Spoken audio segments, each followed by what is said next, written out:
All right, everybody. Hello. Good evening, everyone. Welcome to our very first Real Table Talk live podcast episode. And we're going to have conversations today. These types of conversations are really, really important. And oh my gosh, some of these conversations we're going to have out loud sometimes are being held behind doors.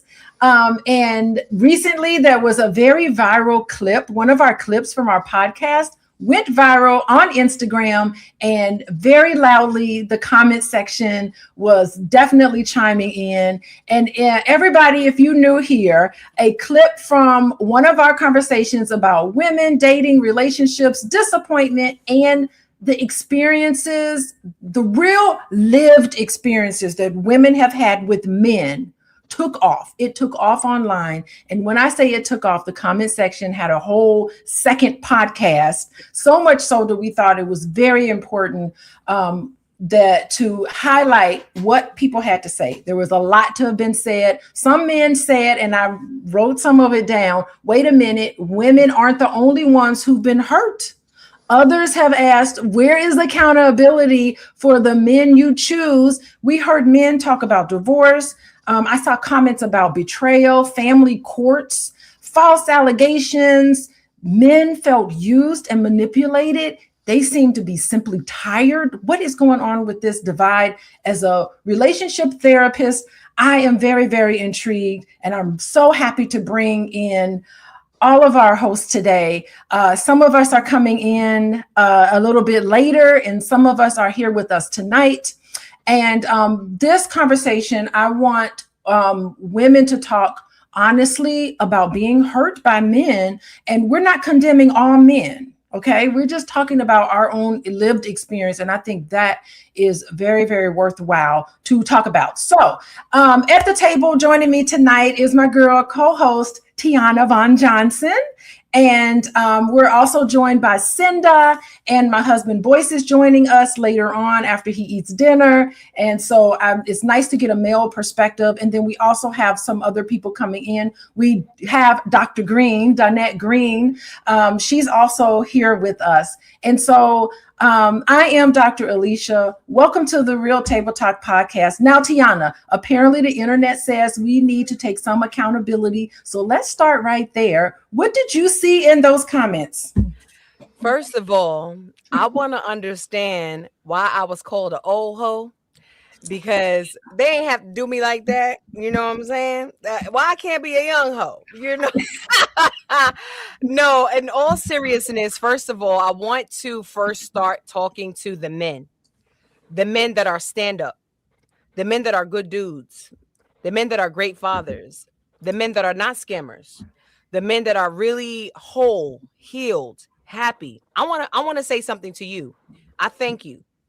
If you were in those comments and you fought for what you believed, because you are a stand-up guy, you are a great man, you are not coming with intentions that are to destroy a woman, I salute you, King. What I am not going to apologize for are the scammers. I'm not going to apologize to the narcissists. I'm not going to apologize to the men who came into my life and tried to break me down. There was a lot of women in the comments, men and women in the comments, that said this is what stood out to me. They said, you need to look in the mirror and you need to take accountability, because if you had 12 failed relationships, who's the common denominator? The common denominator is the person that decided that they were going to come into my life and bother me, because I'm over here healed, happy, growing, working, school, raising my children, living a great life, open to love, joyous, happy. And in walked a man who looked at me and said, that's not a queen. In walked a man who said, she is not worthy. In walked a man who said, I'm going to break you down. I did not know that. They did not have scammer on their forehead. They did not have narcissist on their forehead. They did not have a sign that gave me any type of warning that said, I'm coming to break you down. So what did I do? I opened my heart. I opened my telephone. I mean, if we want to go that far, I took calls. I took dates. I embraced you. and you still had a motive. So that is who I'm talking to. So with that, I'm going to yield to you, Dr. Donette, for your opening commentary because I said what I needed to say. All right. Now you hit it right on the head. I mean, I know I actually went in and said my little spiel because I feel like, they were negating the perspectives of individuals. We are able to have these conversations as individuals, right? And so welcome back to the conversation. Again, I'm Dr. Donette Green. And for me, you may disagree with our perspective. You may disagree, but disagreement doesn't have to turn into disrespect. And that's where I want to address certain parts, right?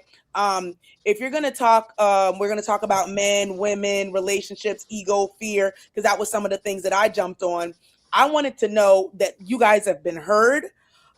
We saw your comments, we understand.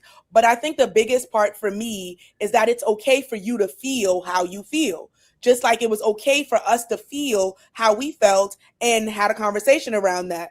But this is the bigger thing. I think what I want people to start doing, even as we're having these conversations, is kind of figure out, what did the statement do to affect you? What did you actually hear? What did you assume that these ladies meant by the comments, right? And so what am I responding to, actually? What she said, or how it made me feel, or what I heard that she said. So it's about becoming more intentional with who you are, and what type of triggers happened within yourself based on your own experiences. Because again, we were talking about our experiences. So tonight I feel like, it's not here to fight. We're not here to clap back in that way. We're here to have true conversation with men. And hopefully, based on that, we can have, enough emotional intelligence that we can disagree without being demeaning, challenge without actually attacking the women that are on this platform, and, listen without immediately becoming defensive, because we know that defensiveness comes from your own challenges. So gentlemen and ladies that are here, this conversation is for you, right? And so we're ready to have this conversation, and I'm ready to listen. All right, Cinda, what you got? Well, I missed everything. I missed everything because I wasn't attached to anything. So I didn't see the comments or anything like that. But I had several male friends reach out to me saying, "What is going on?" So all I know to say is that if you were triggered by something, as Dr. Donette said, it's interesting to look at yourself and why that triggered you. I love men. I just do. I have a wonderful relationship with several male friends. I love men, but I haven't had my share of horrible experiences. But the cool thing is I was able to look at myself and say, hey, okay, the things that did not work, how did I grow from those things? How am I still triggered by those things? And so it comes back to growing within myself, that, the experiences that I had with men, I truly believe came in my life to teach me something about me and to help me grow from painful things that happened in my past, in the male figures in my life. And I think that all relationships are about that. And so I'm glad to be here tonight with you brilliant people, you brilliant women, and the men that join us and the women that join us. This is a conversation we need to have because it's time for us to heal. Now I'm going to toss it to Dr. Alicia. I want to read one of the comments first. DJ Boy Wonder said, I'm just trying to understand why this is on this page. I thought this was for Black progress, financial literacy, Black love, and mental health awareness. This is counterproductive. What is the walk away from this, especially to the younger generation? There's enough negativity on our timeline. Time to start talking about positive experiences and pushing forward a positive future. There's no growth in repeated cycles, especially coming from who's supposed to be our teachers. Dr. Alicia is in a whole healthy relationship. I'm confused. This post is a big disappointment. Dr. Alicia, take it away. Well, you know what? Let's play it. Since let's play. I figured out here how to share my screen. So while I have my screen shared, let's play it. So let me know, everybody in the chat, how you doing? I see people joining us. We got We got a good crowd in here joining us. Let me know if you can hear the sound. I'm gonna play the clip. It's on my Instagram, and you can also follow us on the Real Table Talk Pod on Instagram. But it's on my Instagram to have direct access to that. And I'm gonna play the clip, and then you tell me what you think. Okay, so here we go. If they're gonna leave you, and a lot of people have abandonment issues. They do. And they don't want you, but they don't want nobody else to have you, so they're just wasting your time. That's fear. That is fear. That's selfishness. That is selfishness. Dr. Alicia and I go back and forth on this topic because all of that. No, because I know butterflies and rainbows. And I love it. Lovely and wonderful. No, these little jokers are weirdos, scammers, narcissists.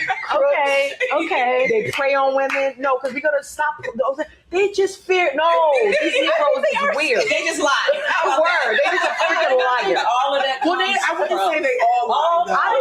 A lot of them. But some of them really honestly know what they want, and the fear is what holds them back. And ego is the thing too. I'm saying it very, and I will never apologize for it. Sometimes what challenges a man is that his ego is bigger than his heart. Right. And when your ego is bigger than your heart, the fear of the unknown, the fear of what may not work out, the fear of the challenges that could come if you take a leap of faith. There are too many men out here not doing the work. Yes. I'm not excusing it anymore. I'm not being patient and waiting for your day to come. We are grown for real, for real. And you have to do the work, and you have to go deep inside yourself, or don't talk to me. Yes. Because every man that I've met over the last decade, their mission was to break me down. Like, why you bother? I didn't bother you. Right. I was over there minding my business and leave yours alone. So why did you come bothering me? And to your point, they know what they're doing in this regard. I met a dude who I think he had different pockets of women doing different things for him. Mm-hmm. Straight hobo, straight broke weirdo. And I think that no, seriously, because let me get her to help with a car note. Let me help her with this. Let me help her to get me on the stage. Let me help her to play with your mother like that. No, I'm sorry, that was wrong. But the point is, because I'm over it, y'all. I'm over it. I get it. You don't know if they're gonna take advantage of you, if they're gonna leave you, and a lot of people have abandonment issues. They do. Okay. All right. Okay. So that was the clip. Now that I'm focusing on the clip, I think that Tiana, you were sharing your real lived experience. I was sharing my real lived experience, and I was attacked with a lot of "who are you? You're negative. You keep picking the wrong ones. This is just disgusting content. You're just doing this to go viral." Let me try to explain something for the people in the back. I'm going to speak on briefly a situation that I had with a narcissist. Now, if you ever dated one, you might resonate with what I'm speaking about. But this is a person that I knew for a long time. So there's already a sense of safety to a degree. This is someone who preyed on me in a sense, right? He did not come with the sign on his forehead that says, "I'm coming to destroy you." But that was his intention. He was jealous. He was purposely trying to break me down. He was abusive. He was very trying to intimidate me with his aggressive behavior. He kept trying to do things to make me fearful. This hand right here, at one point had a big old green bite. I got bit on my hand like a savage dog. You know how a dog bites and then they shake their head? He bit my hand down like a savage dog and bit it. I'm talking about that. I'm talking about what I experienced in that moment. I'm talking about that person. So I'm not talking about the good men. I'm talking about that man. I'm talking about the next man that came and did similar acts. I'm talking about the next man that came and did similar acts. That's who I'm talking about. So when I say thank you, Reginald, for saying that, because you don't need to apologize. You didn't do it to me. I'm just simply saying that When I say I'm over it, I'm not saying I'm defeated and I'm just done with the world. Like, I'm still open to love. I really still do pray each day that an amazing man comes to me. However, I'm looking at it differently. I'm actually okay if I'm single for the rest of my life. There was a point in my life where I couldn't say that.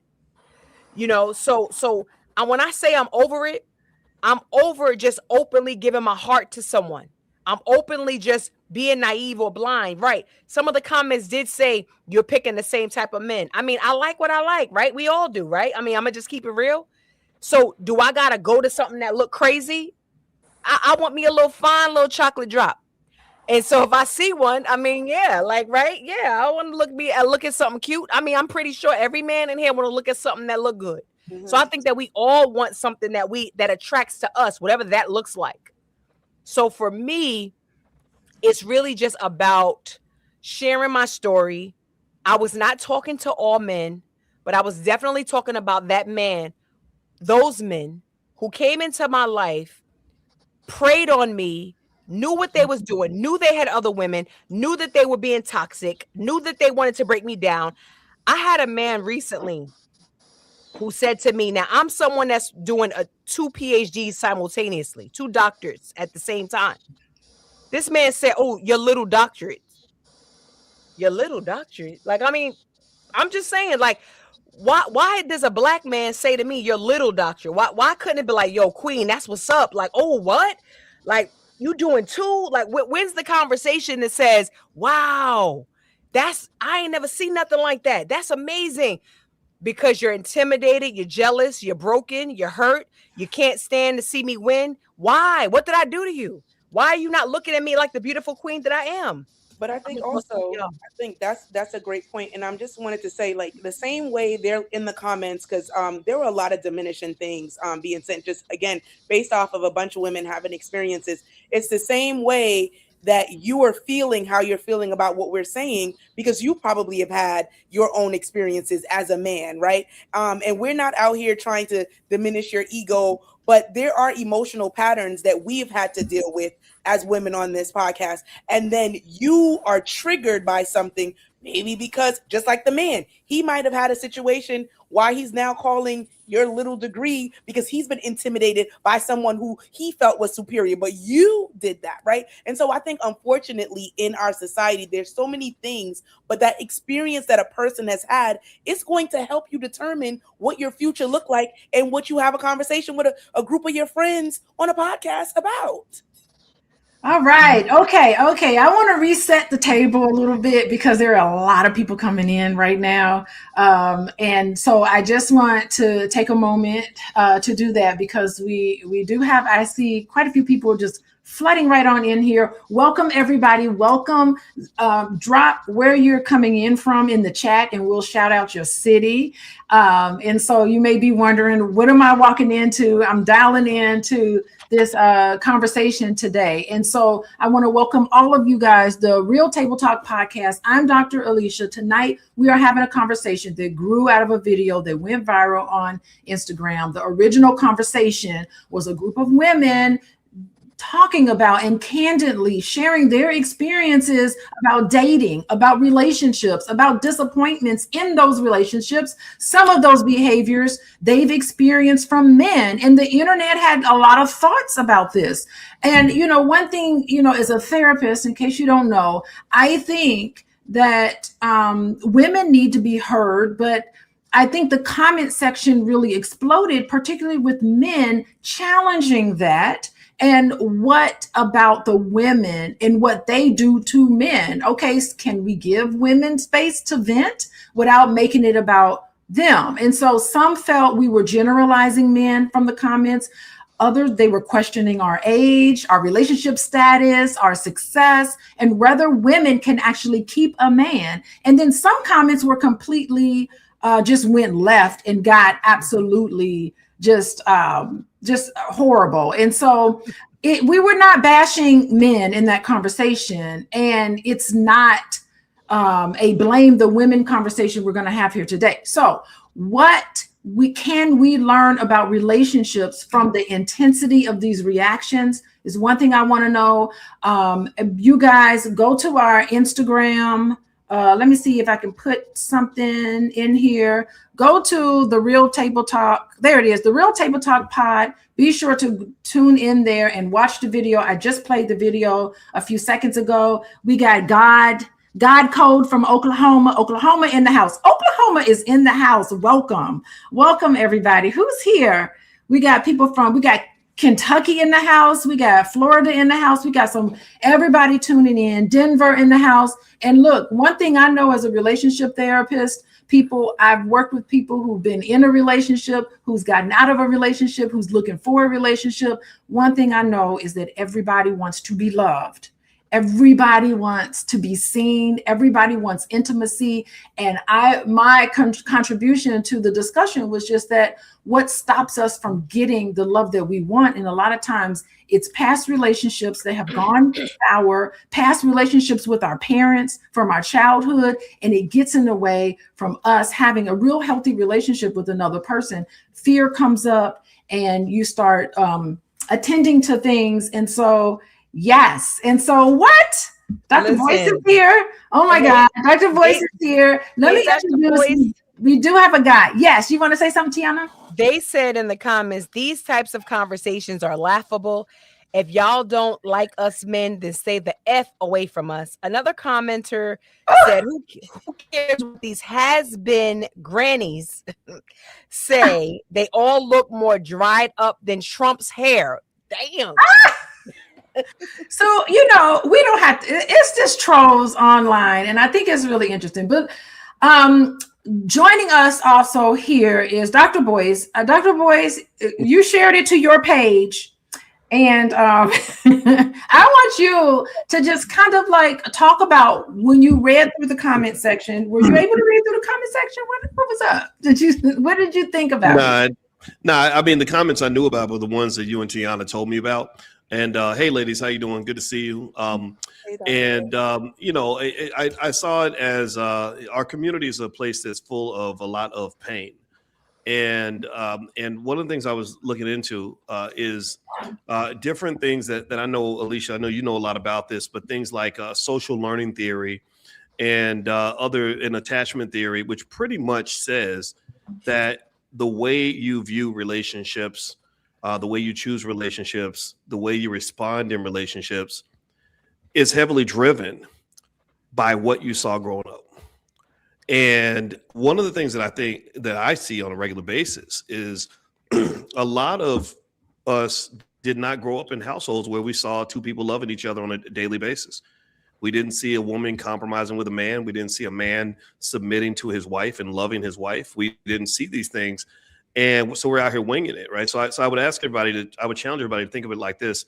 Imagine if you've never seen a car before and then suddenly somebody put you in a car and put you behind the wheel. You're going to crash the damn thing. You don't know the steering wheel from the glove compartment and you're going to get it wrong. And so one of the things I would say is that I think at the end of the day, no matter what is happening with us, we know that the world is full of good people, bad people, people that are good for us, people that are bad for us.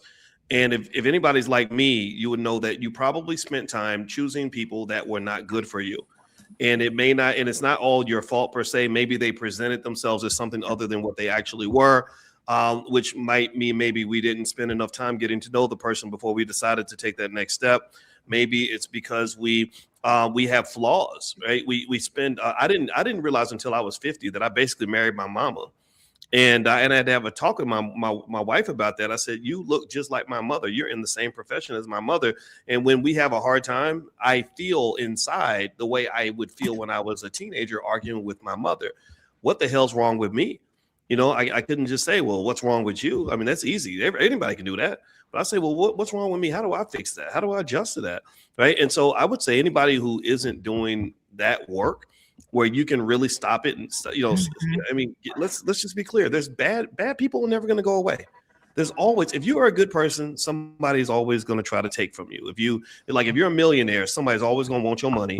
If you're a beautiful woman, some man is always going to try to sneak in your life and do terrible things. If you are if you're Barack Obama, I'm sure there's always some woman out there that wants to scam him and take advantage of him. So the question is not so much, why do people do these things? Because we know that it's always going to happen. The question is, how do I navigate life in that way? And the last thing I'll say on this is, it's really interesting to me that we, knowing the crisis, the relationship crisis is in our community. Black women are the least likely of any group to be married. Black men are right down there with Black women. And one of the things that's interesting to me is that we'll spend 4 years going to college, learning how to get a job, working for a white man, but we don't spend any time learning how to be a spouse, right? Taking a class on how to be a wife, taking a class on how to be a husband, taking a class on how to be a parent. The class on how to be a good spouse comes from the classroom of your childhood. And so the thing is that there is no perfect childhood. And one thing that Tiana said so brilliantly was the fact that, hey, I'm sitting here doing the work and I expect my partner to also be doing the work as well. And so, boys, we've grown a lot since we've gotten married. We have had to do a whole lot of work with ourselves. And I want everybody to know this. If you grew up in a single parent home, it is not the end for you. You can do the work and you can have a healthy relationship. If you grew up in a 2-parent home and saw toxic things, you can do the work, just like Tiana said, and still overcome it and have a healthy relationship. So your background, although it influences who and what you are, it does not determine who and what you are. It can happen for you. Or I would just quit my job and stop doing the work that I'm doing to help other people as well as myself. And so that is one of the things that you have to be able to have a voice. And I'm just troubled by the fact that women are sitting here having a voice, and there wasn't enough men in the chat from what I saw that was there to actually listen. It did not land on the ears appropriately. It got into very nasty conversations. It got into low blow discussions. It got into name calling. It got into insulting. And not one time did I see anybody in there validating what anybody had to say. I'm going to hand this up. We haven't heard from Miss Cinda. Maybe I'll hand it over to you because we haven't heard from you yet.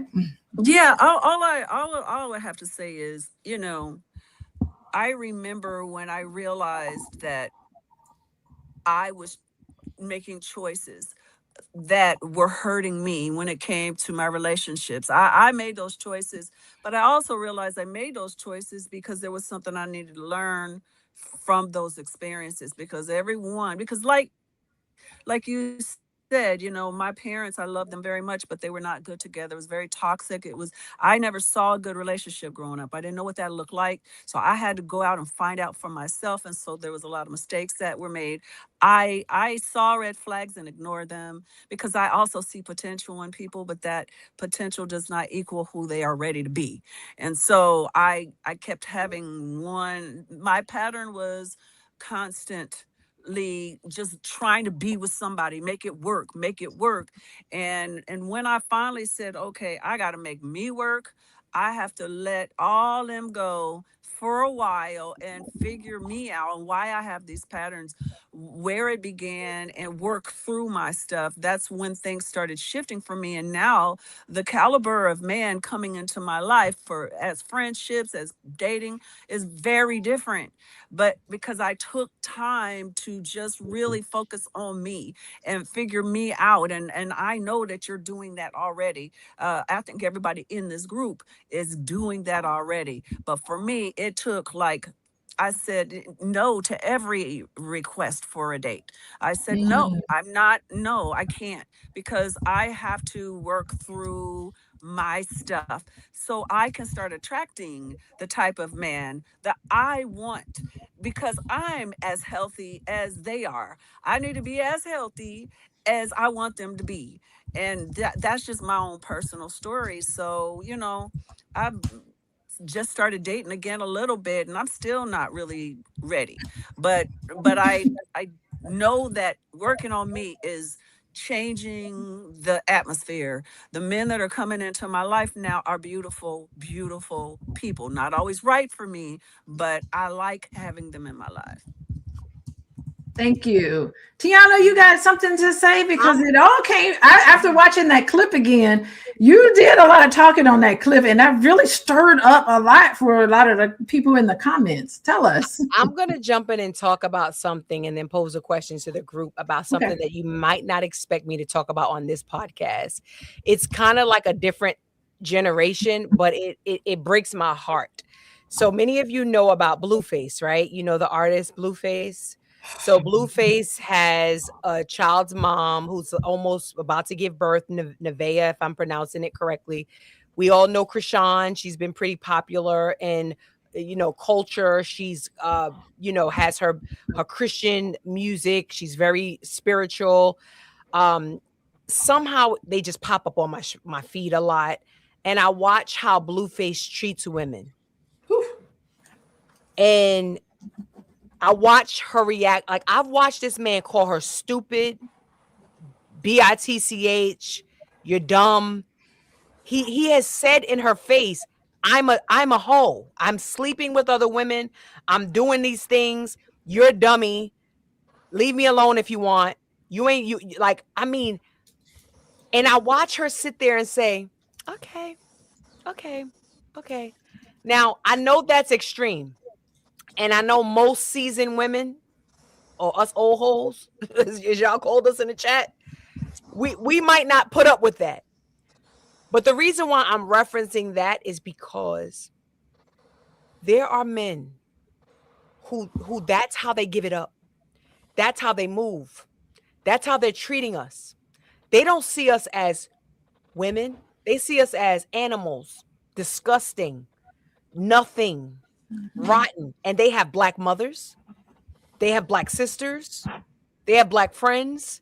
It disgraces me. Now, I'm not putting every Black man in the category of Blueface. I know I'm going extreme. But I, as a successful woman with multiple degrees, like Dr. Cheyenne Bryant, I'm just joking. Sorry, y'all. That was wrong. I ain't mean to do that. But as a woman with credentials, as a woman with a history, experience, grinding, building, moving, I get Blueface kind of men that are in their 40s and 50s. Now, they don't come at me and say, you stupid, and I'm just going to stay here. But they've done some things that as a grown man, you look at and you say, this is what we doing in 2026. Like, why do I deserve to be treated? What did I do to you? So when men say in the comment, and women say to me, Tiana, you need to look at yourself. You're the common denominator. I'm not the common denominator from a abuser. I'm not the common denominator for a scammer. I'm not the common denominator for someone who wants to get a woman for a car note. I know this is like a little ratchet conversation, but we are women that are looking for men that we're trying our hardest here, right? I just recently got on Hinged. I don't know. Listen, these men. Congratulations.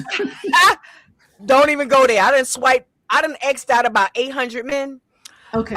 But the point really is, and I'll turn it over to you. I want to hear your commentary on this. Is that I'm just a woman that I would love to have someone amazing. My heart is open to someone amazing. I'm not bashing every man, but my trajectory is men meet me and they are intimidated by me. They are not building me up as a woman. I build you up, build me up, and they're just simply not doing that. So with that, I'll turn it over to whoever wants to respond. I do want to say one thing. When I was saying, look at me, what I found is that I bashed myself worse than any man ever did. I had a lot of self-hatred going on with myself. So it was almost like I thought I did not deserve someone better.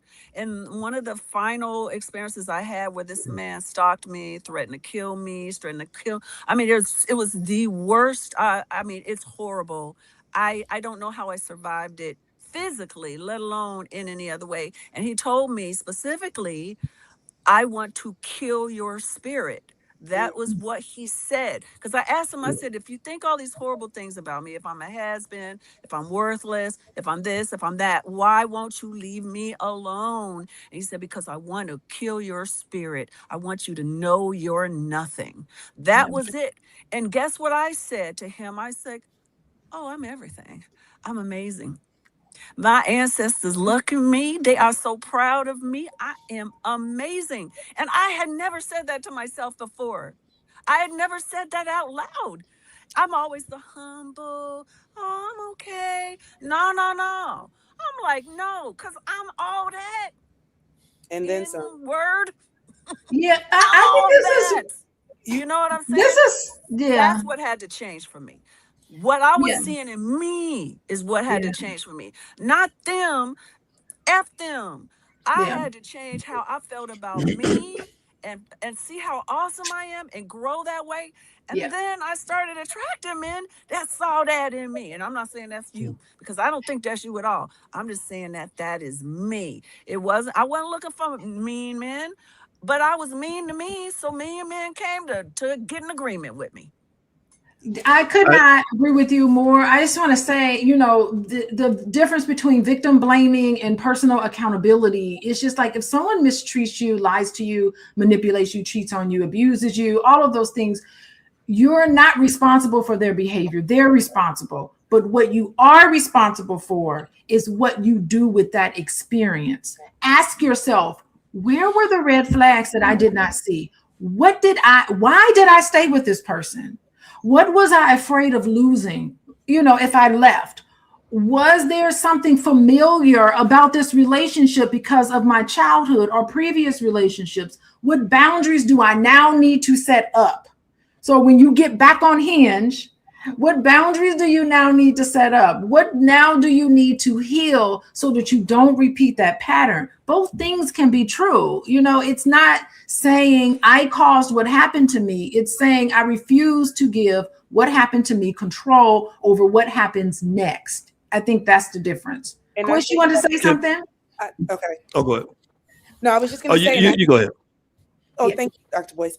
What I was going to say to Dr. Alicia's point, I think that unfortunately as well, society has us feeling as women and successful women that we have to be in these relationships. So as Sim was saying, she has to be able to get to a point where she understands who she is because you're listening to what that man is saying. And so many of us fall prey to these relationships and we stay around because maybe we didn't have that, they didn't have that growing up. They had a single parent household and I can't be by myself. So I'm going to stay with this man. I'm going to tough it out and I'm going to feel and be in this relationship regardless of the red flags. Because I saw several red flags before I got to the point. And I will speak candidly as someone who grew up. My parents are 48 years married. And so the challenge is that when I see something and it gets to a point, I will walk away because I know what a great relationship with someone who can be friends look like.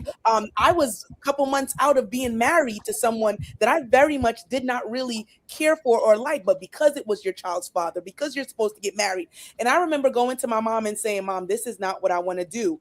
And to hear my child say, Mom, you don't cry anymore. You're not hurting anymore because I listened to the words and I stuck it out and it's not okay. But so many women listen to that and you lose yourself in the midst of doing that because society says you're supposed to get married. You're supposed to have a family. You're supposed to do these things. And so even with Tiana being on Hinge, we are successful women. When it's time, when it's God's time for us, that right man will do and see and appreciate everything about us. But I think we just get so stuck in wanting to, or what society says we're supposed to have, that we sometimes just settle. And that's unfortunate. What I'll say is, as I'm listening and learning, is when I was over, I'm doing the thing in Morehouse this fall, and I was sitting there talking to another professor who's single, and it was interesting because he was describing his experience, dating black women. Both of us love black women. Period. There wasn't we didn't have any white woman conversations. I don't have those, and one of the things that's really interesting is that while there's certainly challenges periodically with women of different categories, and I just think generally humility is always a good thing to have, so you can learn how you can control the outcomes in your own life. We both also agree that there's a crisis in terms of the influences that are hitting young black men. So when I heard Tiana talking about Blueface, I knew exactly who you're talking about because I follow the culture very closely. I've been following Blueface and Krishan for years. First time I heard about Blueface was when he was 20 years old. And he said he'd had sex with 3,000 women. I have not had sex with that. I mean, I can't even imagine. I'm over 50, right? And I've been rich for a long time, but I never even thought that would even be safe. I said somebody needs to call the CDC because you're talking about mass infection of STDs, which shows up in the statistics. Nobody talks about it. So the blue faces are out there. Blue faces, and there's a lot of guys similar to him. They, to me, are like a product, almost like a product off an assembly line, like a faulty car that was manufactured in a way where you're producing millions of these cars. So hip hop culture produces what my friend did a documentary called The Nigga Factory. And he said some of hip hop culture, not all of it, but some of it produces just incredibly unhealthy behavior by some of these men. And these men are out there. I don't know how to stop it. I don't think it's ever going to go away anytime soon because the white man's goal is to make sure the black man is either a little boy, a little girl, or just an idiot, right? And so here's the problem that we had though. When I got on my knee and proposed to my wife, and I decided to record it, we put it online. It got hundreds of thousands of views, and most of the 99.9% of the views were very positive. But there was a large segment of men who kept calling me a simp. And I didn't understand it. I was confused. I said, well, why? What makes me a simp? I just thought that's what you do. You love a woman, you declare your love, you get on a knee, you propose.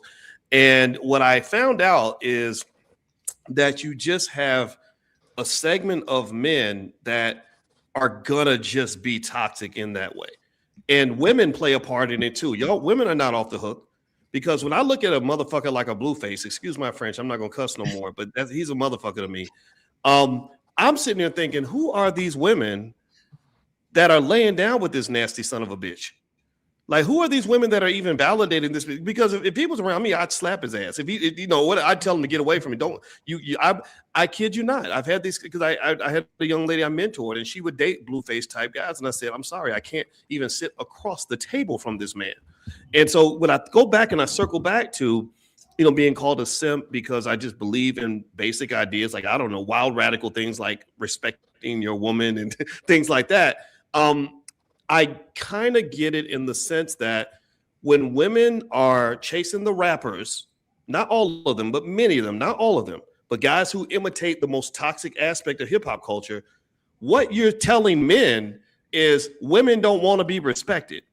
You're telling men when women chase a Lil Wayne who has more mental health and physical health issues than I can even state, the man got 3 women pregnant at one time. What you're doing is you're telling nice guys, hey, you a sucker for being nice.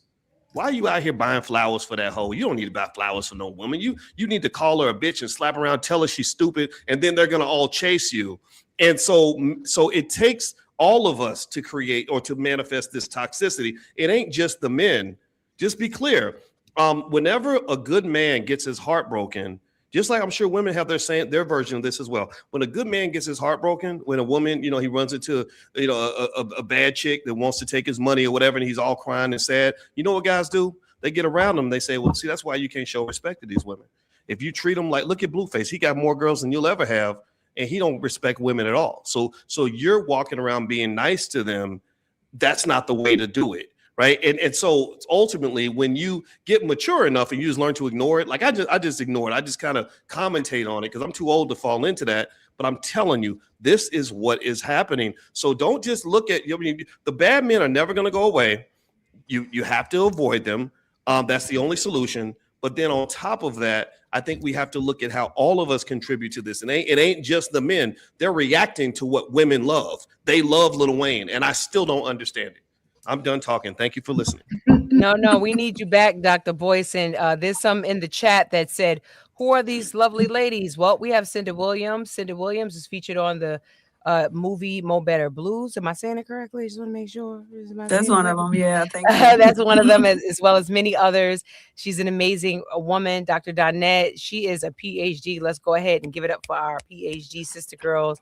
And yes, so, and I'm Tiana Von Johnson. I generated my first $1 million at 27 years old. I've been doing some great things in the space of building brands and work with entrepreneurs. So I just wanted to address Clarence Fielding in the chat.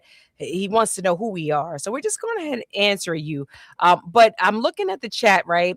And someone says, I think Teresa Evans says, before you let a man into your life, you know what you will deal with. I don't know how much I agree with that, Teresa Evans. I'm going at it pure, and I'm hoping that someone is going at it pure. So if the goal is don't go at it pure, keep your guard up. Don't go at it pure. I mean, should I do that or should I do it another way? Like, I don't know, right? Yeah. Dolphin 4768040. I don't know what type of name that is. Says in Instagram, this is 3 days ago. And again, we want to respond to the comments, which is why I keep going back to it. He said, never in the history of ever has a man of value have seen a woman of value and let her go. So yeah. Then he says the issue is women. The women don't have the value that they think they have. Matter of fact, women today are looked down upon for giving value to a man. For example, if a woman tells her friends group that she's going to cook for a man that she's recently been dating, her friends would even tell her, will look down on that. It looked, but y'all too old anyway. That's what they say. Y'all too old. Y'all too old. And the men in your age group are looking for younger women. It's cooked for y'all. Pack it up. Lifelong side chicks. That's what we was called. So I'll toss it over to you, whoever wants to respond to our good friend in the comments. Well, Tiana, you can't trust everybody. Like, trust has to be earned. And when you first get into a relationship with someone, you know, the mistake that I do see a lot of women make is that they just go full in and put their 100% trust in somebody that they don't know very well. That trust has to be earned and tested. Even if you fall in love with somebody, that love must be tested before you can actually know that person. So I think you can still be pure and be true to yourself, but at the same time, it has to unfold naturally and not, just going 100% and putting your trust into a person that you don't know very well. So if that's what you're doing, then, think about that a little bit. Anybody else want to comment on what I do have something to say? Quick, if anyone else has a comment. Yeah, super quick, Dr. Alicia. The Dr. Vibe Show says, as Dr. Boy says, before you invest, investigate. That is for men and women. RJN 8580 says, men love the bad boys and the nice guys finish last. That's the issue. Many men are not kind. They are nice in which they pretend to be someone in order to get the woman. Afterwards, the act is over. What do you guys think about that? Oh, yeah, definitely a representative. You're always going to meet a representative first, right? You meet a representative first, and I've met several representatives, and then over time you learn them. But I think also one of the things that Dr. is that you have to be looking. There's an inquiry about your person. I'm sure at this point that Dr. Alicia and Dr. Boyce are still learning things about their partners, and it's a part of our inquiry where we're learning. Even after 7 years, you're going to be learning more, and it's a part about growing. And you might find out things that you don't like, but then of course that respect and that love has grown to another level. So you're working your way through those challenging things. But in the very beginning, we're probably at a point where it's like 1 year, and I found out all these things. Your representative start stepping back, and that real person come forward. Nah, I'm a pass on that because you are not who I see myself with down the line. And so even for me as somebody who has been, dating and doing all the things, and I have a person that it's like I've learned and I'm learning over and over new things, and that makes me love and respect you a little bit more as you continue to go on. And if you see something, you address it. And if it's something that you can't get past, then you have to be like, I can't do this. This is just not for me. Yeah, see, I stopped. As soon as I see the red flags now, zoom, I'm out. I don't wait. I'm sorry, no second chances. As soon as I vibe the vibe that you got, there's a flag that's no. I used to be like, they'll find their way. No. So I might be their friend, but that's where it is, or acquaintance. But nah, I know right away. No. Because I always knew, and I always said, it's okay, I'll figure it. No, because I care so much about me. I love to love, but I love this right here first. It's not about being selfish. It's not, no. It's about, I deserve love and I deserve the right one. Not a perfect person. Ain't no such thing. I ain't nowhere near perfect.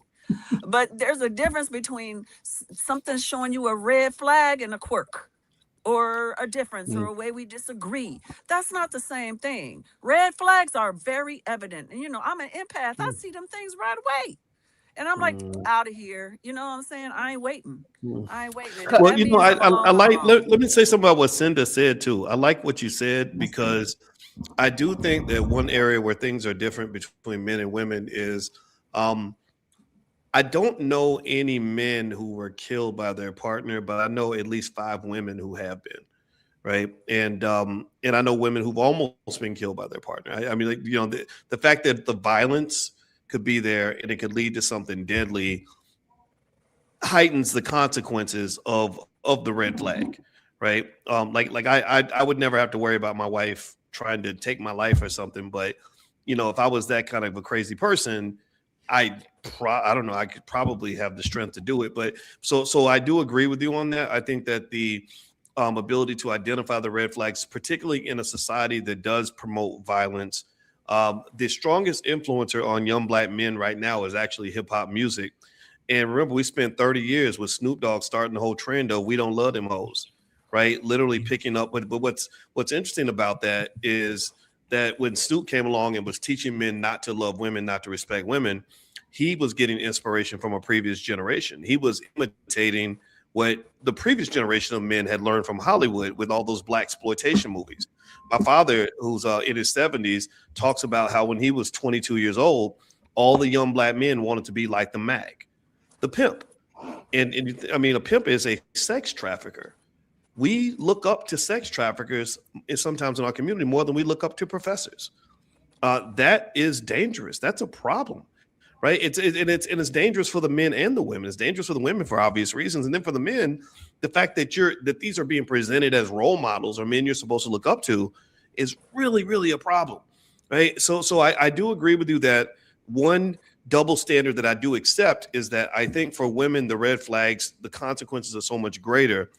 But I also think that it takes a village to destroy a child. I think that the community, you go back to, I never, when I was a young guy, I remember I was like, why would women, if I'm going to treat a lady nice and do good things for her, and I'm a square because I want to go to school, and like why would she want to date this guy? But then I would read books about how when women are younger, especially, there's an attraction to the bad boy. It's the testosterone, it's the confidence, it's all these other things. But unfortunately, that might be the same guy who might cheat, beat you up, kill you, whatever. Right. So you have to kind of be mindful and careful of that. Like you're playing with fire, and fire can be great unless you jump in it. Then you're going to get burned up. Right. So the question is, how do you find that balance between what you want and what you need? And I personally don't mind talking about my marriage to Alicia, not because we're perfect, but because I remember processing things in a certain way and trying to understand things. Like one more thing I'll say on that is, like before I approached Alicia and even let her know I was interested, I had to stop myself and I said, okay, you've really been attracted to this woman. What if she's just a terrible girlfriend? What if she just treats her boyfriends like crap, and you're going to get used up because you're going to come in wanting to do all these wonderful things for her? And what if she doesn't appreciate that? So I watched how she behaved. I always want to know not just how you're going to treat me. I want to watch, how do you treat your worst enemy? And so I learned a lot from being her friend and hearing her tell me about her ex-husband. And believe me, if she had said, I'm going to destroy that son of a bitch, I'm going to kill him, I'm going to take him out, blah, blah, I would have stayed away from that with a 10-foot pole, right? But, so I think little things like that, just taking your time, really watching people in different situations, I think can give you a lot of insights. Because let's just be clear, in the first 6 to 9 months, most people are not going to present everything that love is the great distractor. Sex is a bigger distractor, and you're gonna miss their red flags. They're gonna miss yours. You really don't learn a lot about a person until you about a year in, and even then, you still don't really know. And if you notice, a lot of people will jump right to bed with somebody after knowing them for a week. That's my 2 cents. There's so many comments, and thank you, Dr. Boyce. There's so many comments. Harmony sees you says, coming up on 3 years, dating a man with 2 young boys and no ring. I knew him for a couple of years before we began dating. I've cooked, helped clean, improved his life. Now preparing to walk away. Sorry for that. Gamer says, whatever you see, the red flags after you get married. Yep. In the comments on Instagram 3 days ago, this was kind of interesting. Someone says, and I want to hear your commentary on this. Someone says, I don't know how y'all ended up on my feed, but we're going to call it fate. All men aren't the same, first of all. Second, it sounds like everyone in the room has the exact same law of attraction. So they're saying that this is the law of attraction, right? Then they're saying feelings change, the who you really are comes to light, or a woman that actually likes Black men appears. Some of you are unattractive. That's what they called us, and are attracted to handsome men. So their thoughts, some of their thoughts are that we're unattractive. We just are attractive to handsome men, and that's why we don't get to. Sorry. Well, we know that's a lie. They need to just shut up. No, they said we look crazy. Okay?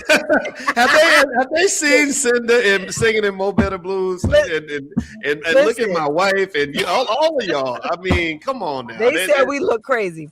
You gotta ignore some stuff. Some stuff ain't irrelevant. They said some of us are bitter. Some of us are bitter from young relationships.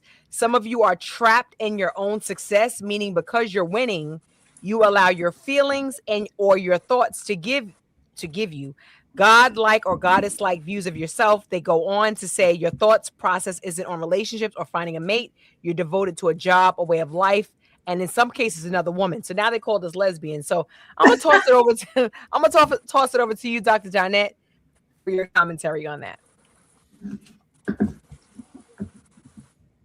So what I will say about that is that we have to understand as a people that, this is bigger. Like what we said, what we did made them frustrated.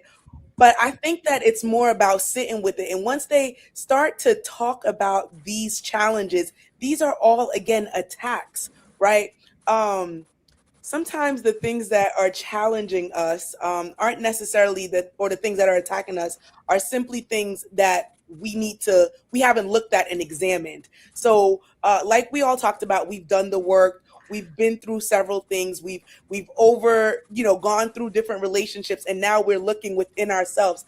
I think that what, unfortunately, a lot of our people that commented didn't do is, one, they didn't spell check. That's one. But they did not look within themselves. And that's what I try to get people to do a lot more of, is be self-aware. We were a group of self-aware individuals who came on here and wanted to speak our truth, right? And I think the direction that they took it and attacking us is a reflection of what you've been through. But like my comment said, and I'm glad, I think someone pinned the comment that I posted. It's a free country. It's a free space. This is a podcast. This is women having a conversation about our lived experiences, right? Some of us on here are PhDs where we've studied people's lived experiences, and then we bring them to truth and let other people see what we found. And that's what we were doing. We were individuals that came together with experiences, and we brought light to that. And we're using that to learn from each other. We're using that to continue to grow in ourselves as successful Black women, as individuals who are not married, successfully, like some of us on here who are looking for that, and to also know what we've had and what we no longer want and what we want to look forward to. And I think the unfortunate part about it is that the people who were commenting weren't looking inwardly. They're reacting instead of responding to what we were talking about. So they don't have that emotional regulation within themselves. We're intentional about doing this. We talked about this before we actually sat down in that room and have the conversation. And we were all intentional about what we wanted to say, because it's driven by a purpose. And so the purpose is to bring light to this conversation where us as 5 women were having a conversation, but there are a lot of Black women out here who needed to hear this. I see a lot of people in the conversation today saying, good conversation, I really need to be here. And then we have someone like Dr. Boyce who is around us and able to give great insight from a male perspective, because they're like, I saw someone even put, Dr. Boyce, why are you even on here? Because he's married to one of the women, and he too believes that this conversation needed to be had. So now we're bashing Dr. Boyce for sitting here and having this conversation and sharing this. Like, Dr. Boyce, there was blessed to be Anthony in the comments. This is for you.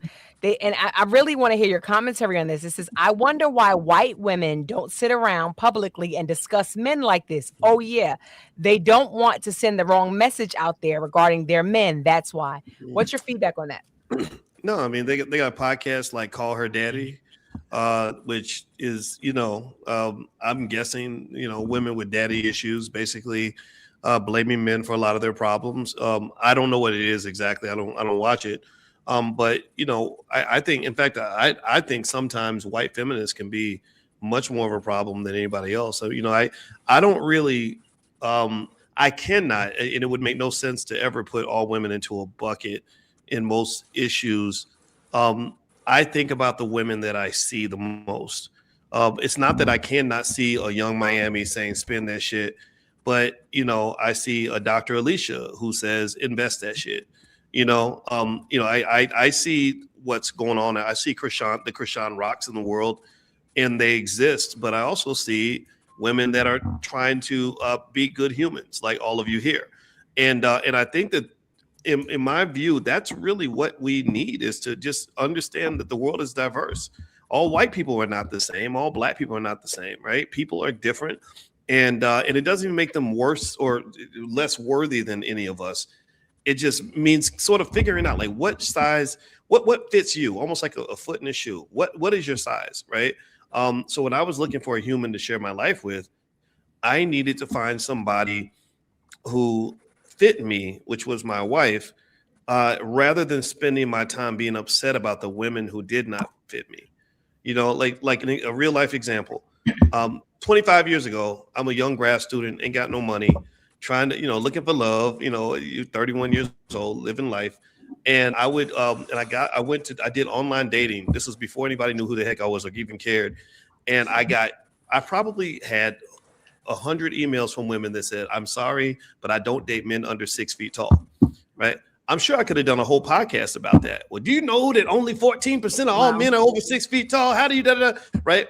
But I knew about this because I read books and stuff, and the books actually say this is real science, like based on what the nature says. And I know it's all debatable, but literally women are naturally attracted to that top 10% of men. The tall guy comes in. We got a son who's 6'9". The kids made it, by the way, the baby. So we're here. Oh God. Yeah. So Quincy walks into a room and he's handsome. His parents have great genes. And you see the girls all looking up at him. And I'm sitting there thinking, oh my God, he is going to break so many hearts. And I told him, I said, you're going to have women that are going to call you a dog just because you did not pick her. That's because for whatever reason, because love ain't logical, all 10 of these women really think you're going to be their man. How you can't be a man to all 10 women. See now. Because if you do, wait, hold on, babe. I'm gonna let you. I want you. But if you do try to make them all happy, then you're going to be a dog. And if you tell the other 9, hey, I'm sorry, I'm spoken for, somebody's going to get mad at you, right? And this is just life, right? So really, I find it's more productive to just realize, okay, everybody ain't for me, but I need to make sure I pick somebody who is. Right. And I think if you do that, I think you get a lot more results. And then when you find the person that's really a fit for you, you treat them well. You put your best foot forward. You don't play games. You don't play that whole, like, I'm not going to sit around with my wife and say, well, I don't want to be no simp. I ain't doing nothing nice for you. No, I'm going to be as nice and as loving as I can possibly be. But let's be clear. I don't treat all women like that. Every woman ain't going to get that treatment. You get it because you are the one I picked. And I want to maximize my probability of having a good relationship. And in my view, that makes sense. And I'm probably biased on that because I think like an investor. If finance is my field. So one thing about investing is before you put your chips on the table and invest in something, you investigate what you're invested in. And then when you do it to the best of your ability. So you maximize your chances of having a success. That's how I view marriage. That's how I view everything. So there you go. Boys, every time you talk, I always want to jump in. Let me just say something. I do not want to ascribe to this whole idea that there are 10% of these men that all the women are after only this 10%. I'm not gonna give into the red pill. Have you been to an HBCU campus lately, babe? That red pill lie. I'm not gonna believe the fact that 10%. There's only 10, because that's like an incel sort of thing that I hear a lot. That is not accurate. There are people come in all different shapes and sizes. And everybody of different shapes and sizes, they get with other people of different shapes and sizes. It's not just only one group of men that are marriage material, little tiny group, and they're 6 feet or higher, and those are the only people getting married. Because if that was true, then we wouldn't be married. Don't misquote me now. Don't misquote me. Okay, I'm just making sure. I didn't say all the women want those men. I'm saying that on average, the guy who is 6'8", 240 pounds, who's the star of the basketball team, is going to have more options than the little fat nerd in the computer science lab. That's okay, just the fat life. nerd. But my thing is this: the fat nerd in the computer science lab is going to find another fat nerd for him. So I don't think, you know what I mean. So I'm just saying. Oh, yeah, everybody can find somebody. Everybody can find somebody, but it's harder for some than others. You're gonna have, in terms of dating, there's not much data, because I look at data. There's not much data on dating, but what there is what's data, out there. On ratios like HBCUs, 2 out of every 3 students on the HBCU campus is a woman. That's a fact. Well, not at your school. No, well, not Morehouse, because it's all dudes, and Right. some of the dudes there, Well, yeah. But Okay. I'm not making fun of it. I'm not saying that's bad or anything. It's a reality, right? That's just, and someone might be looking for a man, and I'm not judging, but I will say this: if you look at the statistics on HBCU campuses, 2 out of every 3 students is a female. There was just a recent report that everyone was alarmed about that said fewer Black men are going to college.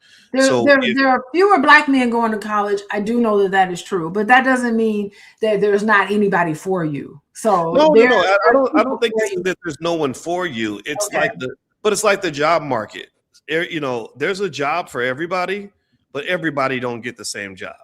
Some people become surgeons and make $400,000 a year. Some people got to work at Wendy's, right? And dating is kind of the same way. There's some people, and I'm gonna just tell you, my wife don't admit it, but she had pretty girl privilege. When I met her, I would watch, the star of the basketball team, who was 6'9", and everybody knew he played for the Atlanta Hawks and made millions of dollars. He would pick her up from work every day. And Alicia really thought that he just did it because he had nothing better to do. And I thought that was the funniest thing in the world. I thought that was so cute.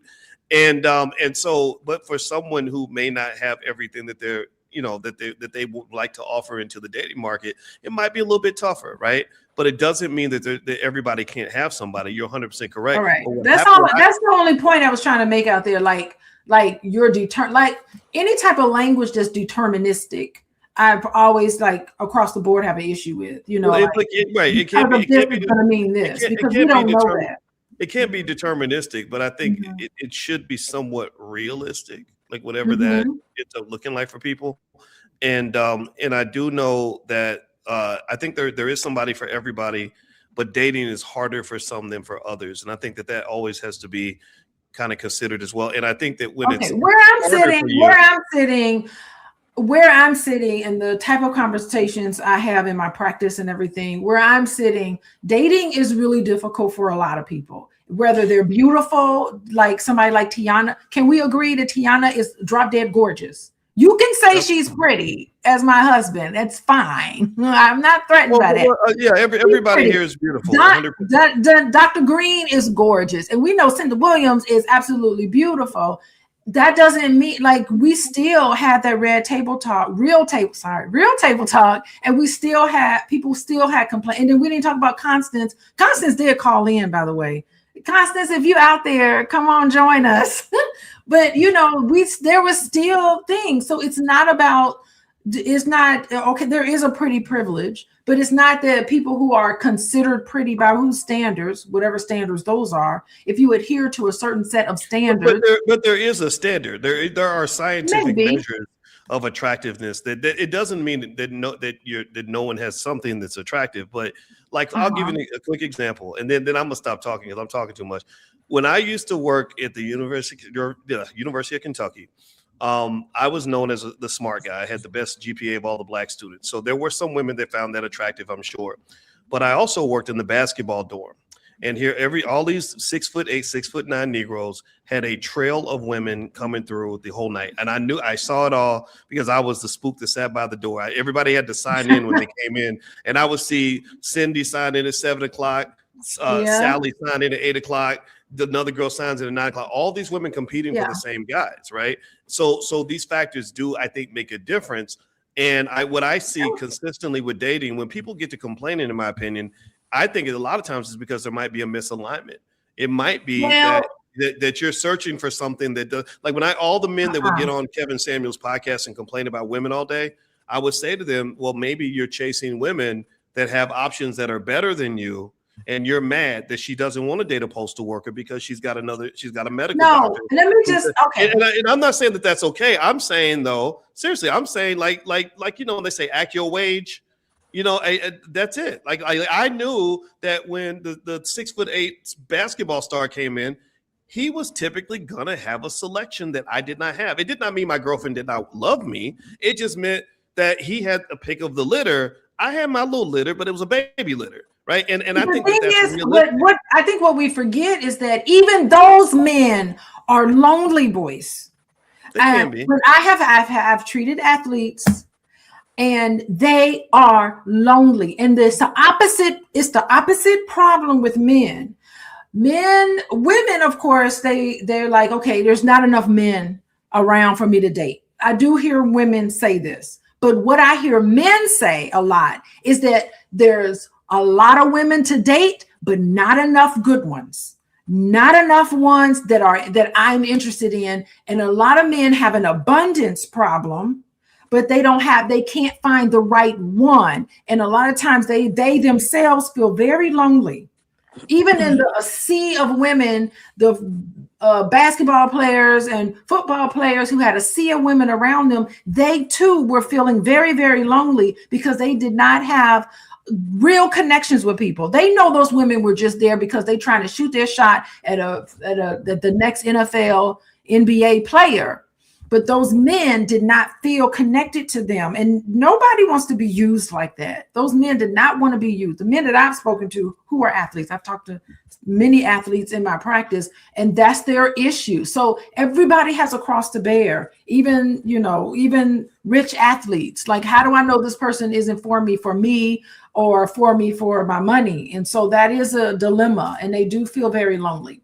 Anyway, we won't have to go back and forth with boys because you know how we are. Let me jump in really quick. So I'm listening to the conversation, and I promise you all, like, I'm torn right now, right? Because I'm in this space at 45. I know some of you said I was 60, but I'm 45, and I would love to have someone amazing and wonderful. But here's the thing. I really am at a place where I'm losing interest in my black men. I am. I'm looking at a lot of black men who don't love us, who don't look at us the same. They are attracted to each other. They want what we want.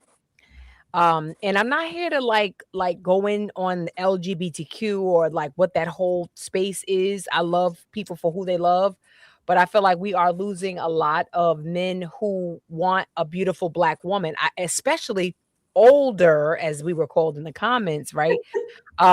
It's weird to me. I was shocked by that. But I was looking at some terms, right? They said asexual, little to no sexual attraction. They said demisexual, sexual attraction may develop only after forming a strong emotional bond. And gray sexual attraction happens very rarely, weekly, or only under particular circumstances. I think I'm a gray sexual at this point. Now I'm gray because I no longer like, I think the idea of monogamy, I don't know how I feel about that today. Now, if you would have asked me this 3 or 4 years ago, I probably would have had a different conversation, but I don't know if I feel like that's realistic today. I feel like, and then I don't know that I want to deal with that, by the way. I feel like men love men. I think that's on the rise. And I think that they don't see us the same. They don't look at us as beautiful queens that we are. They just have a disdain and a disgust for us. Now, I'm not talking about all black men. I know there's a lot of black men like, hold on, sis, I ain't her, I ain't him. But I do feel like that's what I'm seeing. I'm trying to unsee it. I'm trying. I really am, but I don't see it. So I'm like, what I'm not going to do is I'm not going to disillusion myself to be like, oh, one day, like, you know, my good Christian sisters be like, keep the faith, stay focused. Listen, I don't want to be keeping faith for the next 10 years. And then I'm 55 and then I'm 65 and then I'm 75 and I'm still keeping the faith. I just want to live a good life. Happy, healthy, wealthy, joyous, amazing, and wonderful. And I'm not going to no longer worry about if he comes and because I'm going to keep it real with you. The men that has come into my life, and it's very unfortunate, when I really think back, I really think some of them they really just didn't like women. I really think they were forced to like they're trying to like me. I don't know. It's very weird. So I'll pass this off to you. What do you think? Who wants to take that? I don't know, but I hope you're ready for what's about to be sliding in your DMs after this, because they can be all up in your DMs. You better start getting ready. Start swiping. I think that she has is making good points in the sense that it's I think black people are frustrated with each other, and I think that the racial climate that we've had to endure as a community has caused a lot of division and broken families. You know, it's hard to build relationships when they drop crack into your community and did all these other things they did. The only reason I've endured the chaos of it all was because I was lucky enough to watch my father love my mother for 50 years, and to internally I define that as a standard of manhood. So it's almost, I compare it to being a marathon runner. You know, no, it's not natural to run a marathon. You know, it's more natural to eat ice cream and watch Netflix, right? But there are people who want to run marathons, and it's usually because somebody gave them a value system that said, okay, it's worth it. You got to finish this. Because anybody else would say, why in the hell am I out here running 16 miles with another 8 miles to go? That's crazy. That's insane, right? So my point is to say that when you're talking about marriage and family and all that, and monogamy and all these things that come with it, there are it's hard. It requires like a lot of discipline that isn't always consistent with what you might do when you're single and living. And so if you don't have a reason why, then you're not going to finish. It's almost like it's like going to college. You know, for a lot of first generation college students who didn't have parents that went to college, they're more likely to drop out because they didn't grow up in a house where their parents said you must finish college no matter what. So you have a horrible day, a horrible week, or a horrible month, you're going to just deal with the challenge as opposed to walking away where somebody else might say, well, why am I even doing this? So I think it's hard. I think that everything Tiana's feeling is difficult. I would just say, though, for sure, just know that, you know, there's a lot of men in the same boat with you. You know, I was raised to believe that it's good to be a good man. And the good men are just as frustrated with the bad ones as you are.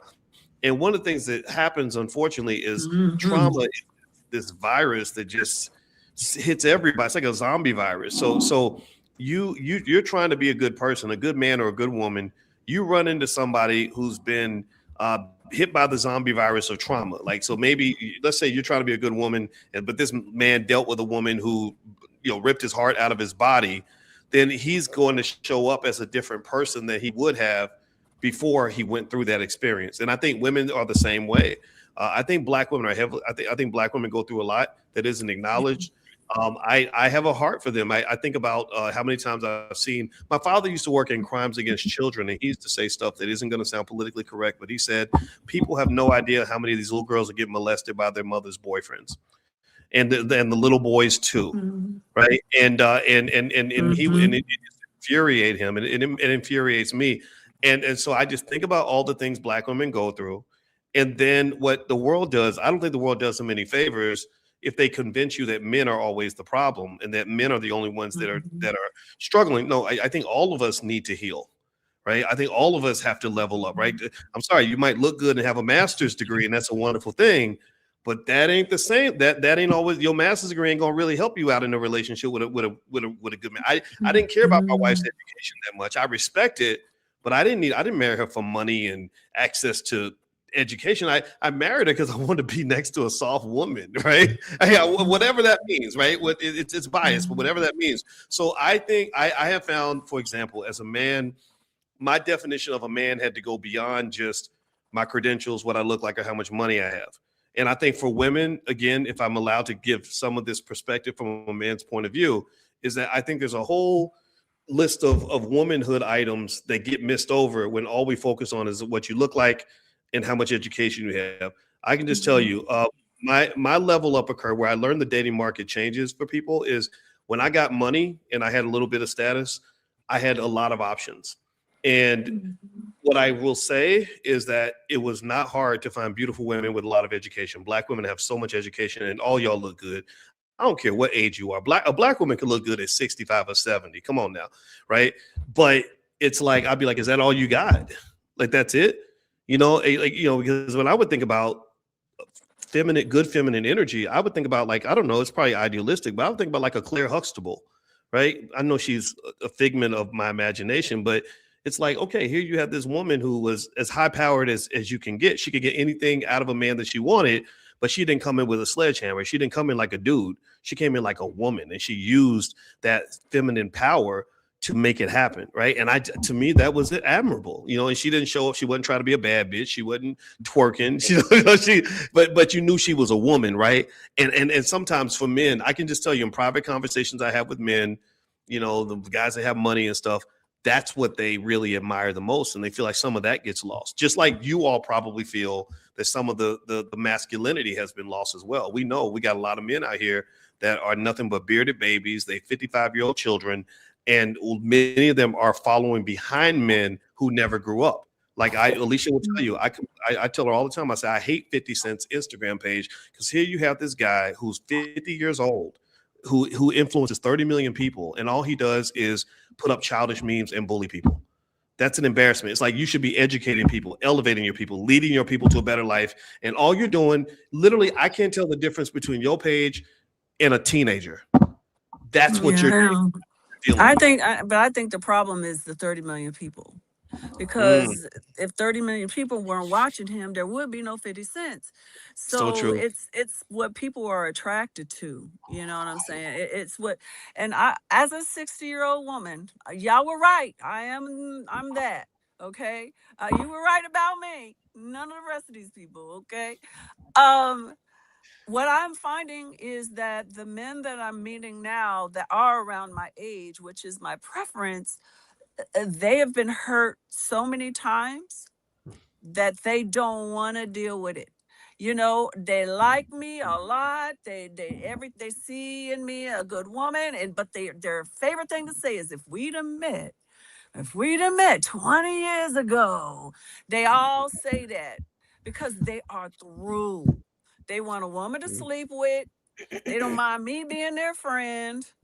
They don't want more. They don't want to be committed to anybody. They'd rather hang out with their guys, go do whatever they do there, and just know, because they're just tired of being hurt. And I think a lot of people are getting there. And then men that are younger than me that come at me are all, in a different phase. They're just in a different phase. They're running after kids with their ex, with their baby mamas, and I don't want that either. So it's like, it's just, I'm staying in the belief that if I am meant to have the person that I want to have, it'll happen. I'm just gonna keep on improving on me until it does. That's great. Can I just say, to Tiana's point, because I think also, because I know we got to get ready to wrap up. A lot of us women, based on all the things that Tiana has just said, put a shell and a protection around ourselves after a certain time, right? And because we've had to lead with that masculine energy opposed to that soft feminine energy, we now have this this persona that men look at as, why do you have to be so masculine? Why do you have to be so strong? But what they don't realize is the experiences that we have, because we couldn't depend on the previous relationships that we've been in, because we've been in relationships and we've been proven that when you are, submissive, or we don't become submissive because we don't trust you enough to become submissive, then we make decisions because nobody else wants to make these decisions. And we learn how to then become these individuals who come across as just fully masculine. And we become emotionally guarded because when we did try to be vulnerable with a man that we thought was it, it was used against us. And so now, unfortunately, I think the question should be is, what happened to her as a man coming in and learning and meeting her? The question should be, well, what happened to her over the years to make her this way? And then use that opportunity to learn how to be a different person than all the experiences that I've had in the past. Because an educated, accomplished, independent woman doesn't necessarily lack femininity. It's still deep down in us, but we've gotten to the point where, like Tiana just expressed, I've been through it all. I spent years developing different parts of myself to survive, succeed, protect, provide, and persevere. And so now in this relationship, I protected myself so much in this season. When I meet the person that may be it, I gotta still be strong without being so in control until I learn. And that, to the point of what we talked about earlier, it's about learning, and it takes discipline and work over time. And can I receive what I'm looking for without coming across as weak? And with that, I want to address sorry to cut you off, a holistic yoga center. But before we do, I want Dr. Alicia to play the viral clip one more time, and then we'll address some of the comments. Thank you so much. Okay, let me go over here and play it. Okay, everybody, y'all get your phones out. Follow us, the Real Table Talk podcast. Here we go. We're going to play the clip. Where is it? Here. A group of women talk about men. Here we go. Let me know in the chat if you can hear. Oh, wait. If they're going to leave you, and a lot of people have abandonment. They do. And they don't want you, but they don't want nobody else to have you, so they're just wasting your time. That's fear. That is fear. That's selfishness. That is selfishness. Dr. Alicia and I go back and forth on this topic because all of that, because I know butterflies and rainbows. And I love it. Lovely and wonderful. No, these little jokers are weirdos, scammers, narcissists. Okay. They prey on women. No, because we're gonna stop. They just fear. No, these Negroes is weird. They just lie. Word. They just a freaking liar. All of that. Well, I wouldn't say they all lie. A lot of them. Some of them really honestly know what they want, and the fear is what holds them back. Right. And ego is a thing too. I'm saying it and I will never apologize for it. Sometimes what challenges a man is that his ego is bigger than his heart. Right. And when your ego is bigger than your heart, the fear of the unknown, the fear of what may not work out, the fear of the challenges that could come if you take a leap of faith. There are too many men out here not doing the work. Yes. I'm not excusing it anymore. I'm not being patient and waiting for your day to come. We are grown for real, for real. And you have to do the work, and you have to go deep inside yourself, or don't talk to me. Yes. Because every man that I've met over the last decade, their mission was to break me down. Like, why you bother? I didn't bother you. Right. I was over there minding my business and leave yours alone. So why did you come bothering me? And to your point, they know what they're doing in this regard. I met a dude who I think he had different pockets of women doing different things for him. Straight hobo, straight broke weirdo. And I think that he, no, seriously, because let me get her to help with a car note. Let me help her with this. Let me help her to get me on the stage. Let me help her to, like, play with your mother like that. No, I'm sorry, that was wrong. But the point is, because I'm over it, y'all. I'm over it. I get it. You don't know if they're going to take advantage of you, if they're going to leave. I said I'm over it, and I know there was a lot of controversy in the comments. Before I get to that, let me address Holistic Yoga Center. She said, all this talking and not one of y'all are saying anything. Where's the conversation on spiritual, emotional, and mental healing from both parties? All this talking, but offering no solutions. So I want to shift the conversation a little bit so we could address you, and to everybody who understands or would like a better understanding where it speaks to spiritual, emotional, and mental healing. So here's the thing, right? I've done the work. I've done the work to develop myself, to strengthen my emotional intelligence, to work with someone, whether they're at the top of their game financially or not, whether they are emotionally there or not, whether they are at my status or not. I've had every level of a man I've communicated with to try to see if maybe, just maybe, I can work with this man or this man could work with me. And I find that very unfortunate that there's a lot of men who could, and I hear this often, and it bothers me. I don't care about her degree. I don't care. And I'm not saying Dr. Boy said this in this vein, but I do hear men say, we don't necessarily care about your credentials or your success. Why? Like, why? Like, why don't you care? Like, it's not that I need you to care, but I want a Black man to say, wow, beautiful queen, I salute you. What I've gone through as a Black woman, let's stop playing with it. Let's stop having these conversations that is like, I work fucking hard. I bust my ass. I raised my children. My son's father was killed in the Bronx, where I'm from. I've had to figure out how to raise a Black man who's now 25 years old by myself. So, Black man, if you meet me, don't come bothering me when I'm sitting here trying to raise two Black kings. That's 20 and 25. Don't come fucking up my life and come and bringing your foolishness, your lack of training, development, healing, work, spiritual development, understanding, mindset. Leave me alone. I said, go play with your mother like that, and I apologize, but I ain't. Go play with her like that. Because I'm somebody that's out here busting my ass, working hard, trying, building, pushing, grinding, doing all the things to build my world, build my life under all my circumstances. So yes, my son's father was shot down and murdered and left for dead. My son was 7. I had to pick my son up from school and let him know that his father was killed. My son came into my room yesterday and cried. 25 years old, Black man. And I said to him, cry, son. Lay in my bed and cry. It's okay. He said, Mom, I'm sorry to put his business out there, but Mom, I'm having a vulnerable moment. And I said, it's okay. Weep in your mother's bed.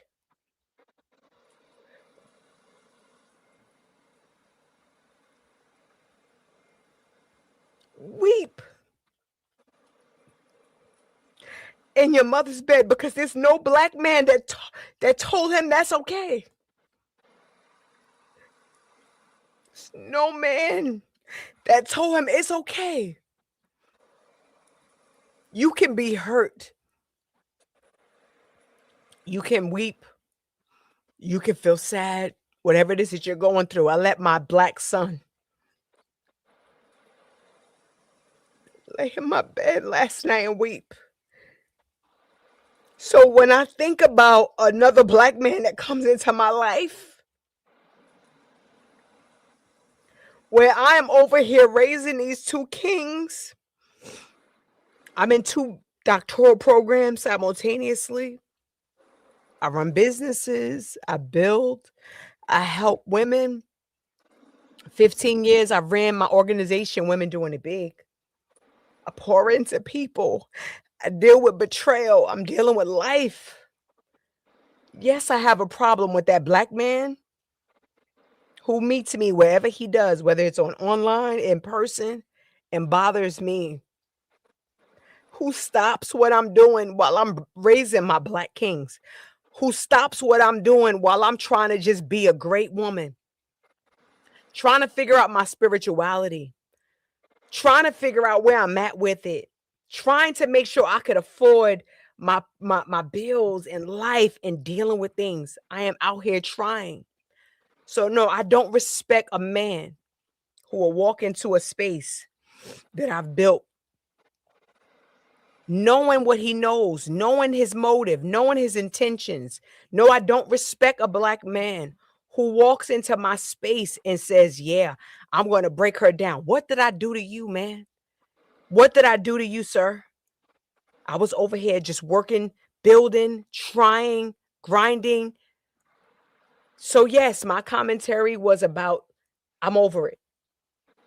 I'm over the man who intentionally comes into my life with a motive.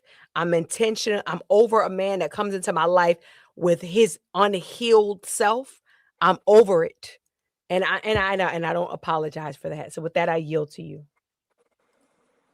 Yeah, I mean, yes. Thank you so much. Before we move on, for sure, I definitely want to honor what you just shared, Tiana. And, thank you, really, thank you from the bottom of my heart for just allowing yourself to be vulnerable with us like that. Because, I think the real conversation here is that behind some of these stories are real people who've experienced real pain. And I like that when you talk about being in a relationship with a man who slowly broke you down emotionally, and then shared about your son and what he went through, I think that's very powerful. And I think that we can reflect on our choices and we can examine why we stayed in relationships and didn't see the red flags. There's a lot of conversation in the chat. I see y'all in the chat about red flags, why we overlook them.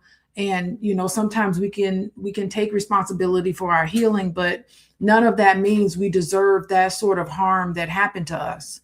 And I think that they would have been so nice if a Black man had weighed in on that in the comments. We didn't see that. And, sometimes our children see our pain even when we think that we're protecting them from it. Like they see what a lot of Black women, say what you want about Black women, we hold it together for our families. And that's the truth. And so I hear your story, and I think that's great that you're talking about it. So thank you for commenting on and talking about that, Tiana.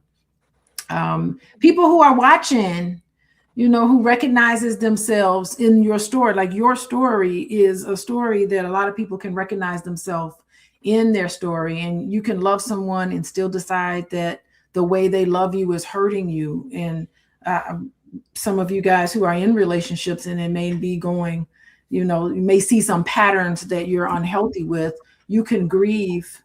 I tell a lot of my clients, you can grieve what you hope the relationship would become and still choose to let that person go. So, yeah. So anybody want to comment before we wrap up? Yeah, I was just talking to your son, and I was telling him about our topic. Yeah, I was talking to your handsome 6'9" son, and we were talking about Blueface. And what I do was, well, we were laughing because we were thinking like neither one of us can identify with a man like that, right? And I said, yeah, we were talking about Blueface. You know who that is? He said, yeah, you're the same age as him, but their behaviors are completely different. And I said, in my view, the answer to stuff like that is, to bad people, bad men, bad women, is, the only thing you can control, unfortunately, is what you do. There's a saying that says everybody wants to change the world, but nobody wants to change themselves.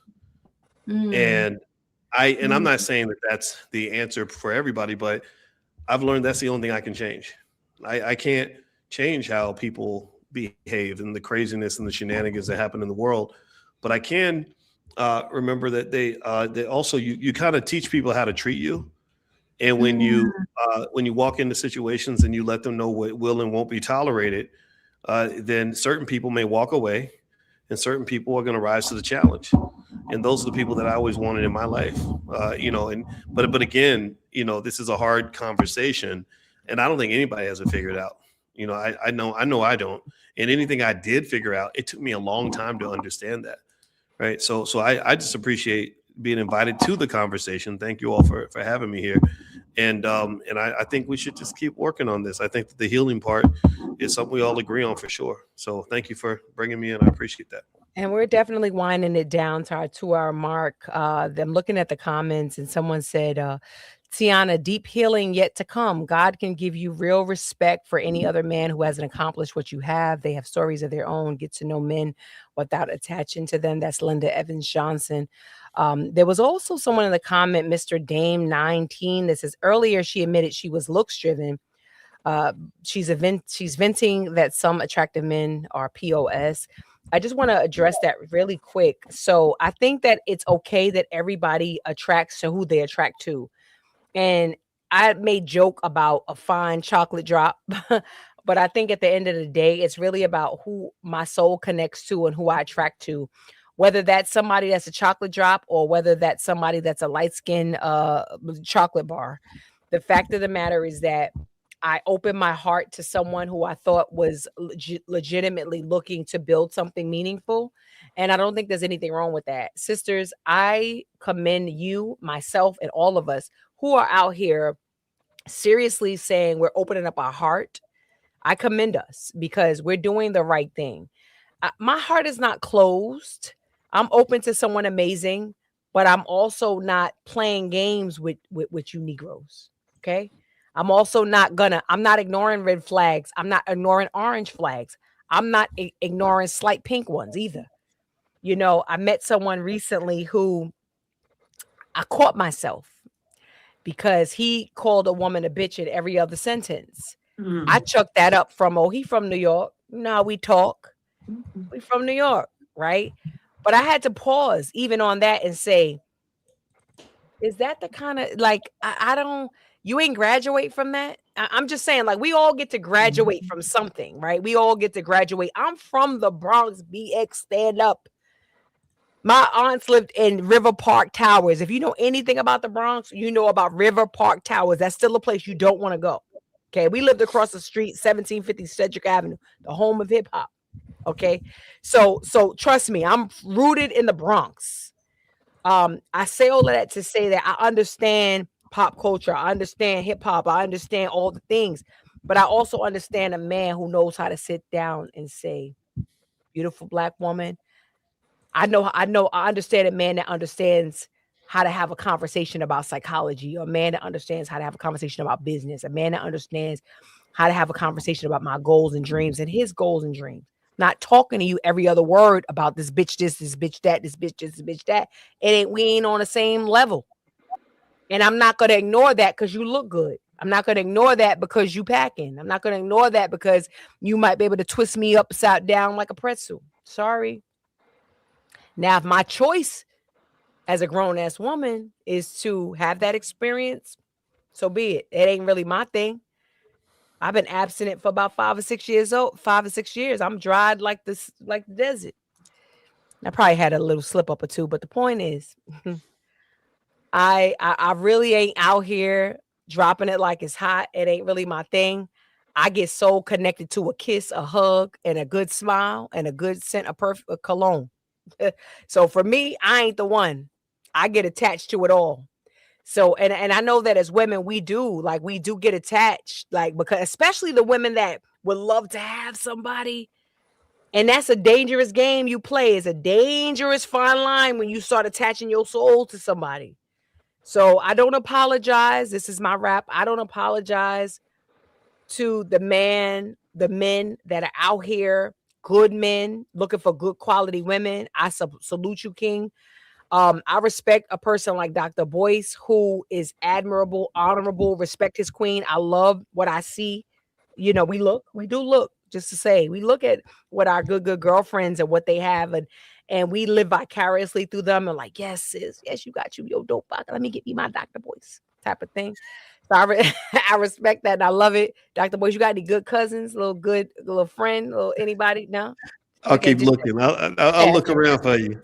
Just saying, me and my good sis Constant Carter, we are looking to do a singles a singles situation. We don't know what we're doing yet, but we just want to like have this experience that we had on this podcast with like 100 singles. Like we really want to do something like that. I'm hosting a unavailable experience retreat in San Juan, Puerto Rico, September 11th through the 14th. If you're a sister girl on this line and you just want to go unavailable with us and you just want to like be free from it all, I'm not doing a bunch of teaching, lecturing, any of that. I'm just going to lay by the pool if I feel like it. I might go to ride an AV. I might get on a horse. I don't know what I'm going to do, but I'm taking 12 women. I have space for 3 or 4. If that is you and you just want to get away with us, inbox me on Instagram at Tiana Von Johnson. So you can get away with us for our unavailable experience where I'm going to be doing it, like I said, September 11th through the 14th. And I'm going to be doing it Valentine's weekend in Bermuda. So if you want to travel with me, you're a single lady, you ain't got no date, you ain't got no good man, and you just want to like hang out in Bermuda or Valentine's weekend, shoot some good content, dress up and act like we got a man. I'm just joking. That has been inbox me at Instagram at Tiana Von Johnson. So my final words is, ladies, I'm not apologizing. I'm happy that I'm in a great space. I've never been single and in a great space because I've always been single hoping. I'm not hoping. I'm just being. I'm living. I'm enjoying. I'm building. I'm growing. I'm grinding. So that's my final commentary. I'll toss it over to you, Cinda, and then Dr. Donette, and then we'll go Dr. Alicia and wrap it up with Boyce. I just want to say thank you for allowing me to be here with you today. I really appreciate and love everyone on this panel and the people out there, those that are in agreement and that aren't. And for the young person that was talking about the solutions, there is a time and place to talk solutions. So it's an issue when you're degrading the experience that we're having, because if we're communicating at all, that is a spiritual solution. And I'm so glad that I was a part of it. And I wish the world well. I wish us all well. Good stuff. Dr. Donette. All right. So as we close out, I want to say that, if I or we, something we said made you angry or frustrated, uncomfortable, I don't want you to just simply dismiss this conversation. I want you to sit with it. I want you to ask yourself why what we said made you uncomfortable. That's the point of what I do. I talk about self-awareness, emotional regulation, intentionality, motivation, ownership of impact. Take that, own it. Relational awareness and emotional influence. And that's what Say More is. So when you disagree with me, you disagree with others, challenge people, bring these things to light. We all need work. Women need work. Men need work. But before we can do that, we have to be self-aware about what it is we're going through and what we have been through, what our experiences are. And what this, so think about what this conversation made me think about myself, and invite you to explore why it made you feel that way so you can improve yourself. And so just step back and kind of look at that and then work your way through it. Good stuff. And Linda Evans Johnson, thank you, sis. I see you in the comments. She says, travel, go to Jamaica, London, meet Black men from other places. Listen, I might have to take you up on that offer. I might have to get up. I might have to get out there and see what's going on. Oh no, you don't get your passport. Oh Lord. But go ahead, toss it to you, Dr. Alicia. Yeah, I just want to thank everybody for coming on up to the table today. Our panelists, thank you so much. Everybody in the chat, we got a lot of people joining us. Thank you all. Follow us. The Real Table Talk Pod, because we got another episode. Y'all, this is just the beginning. There's another conversation we did in Miami. I'd like to see how that. No, this one was Miami. We have a conversation that we did in Orlando, and that really is coming. Maybe we'll have to load that conversation next, because it is really, really wonderful.